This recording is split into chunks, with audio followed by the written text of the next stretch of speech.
हाय मित्रांनो, तुमचा लाडका पियुष परत एकदा घेऊन आला तुमच्यासाठी नवीन ब्लॉग. मित्रांनो, जय शिवराज. मी चाललो आहे सिल्लोडला माझ्या कामानिमित्त. माझं थोडंसं ऑफिशियल काम आहे सिल्लोडला. सध्या आहे छावणी एरियामध्ये, म्हणजेच मिलिटरी एरियामध्ये.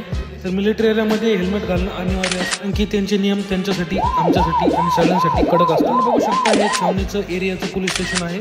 त्यानंतर हे शासकीय रुग्णालय म्हणजेच घाटी आहे, म्हणजेच सरकारी हॉस्पिटल. आणि हे बघू शकता छत्रपती शिवाजी महाराजांचं म्युझियम आहे. तर मित्रांनो, हे दिल्ली दरवाजा आहे, म्हणजे दिल्ली गेट आमच्या छत्रपती संभाजीनगर. ज्या जागेवर चाललो आहे ती जागा आहे सिल्लोड, म्हणजेच आमच्या इथून 80 किलोमीटर आहे. मी जिथे राहतो तिथून 80 किलोमीटर.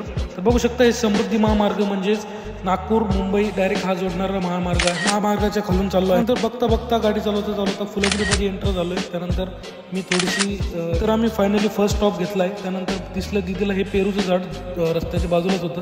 तर मी दीदीने पेरू तोडले खूप. बघू शकता हे पेरू माझ्या हातात बघा, हेल्मेट भरून. फायनली मी सिल्लोडमध्ये एंटर झालोय. तर सिल्लोडचे बघू शकता छत्रपती शिवाजी महाराजांचा चौक आहे. माझं जे काम होतं सिल्लोडमध्ये ते झालेलं आहे. त्यानंतर मी रिटर्न जाण्याचा रस्ता म्हणजेच फुलंब्रीचा रस्ता. बघू शकता क्यूटचं बोलून बोलवतोय आम्हाला की पेट्रोल टाका. इंडियन पेट्रोल पंपमध्ये आहे हा.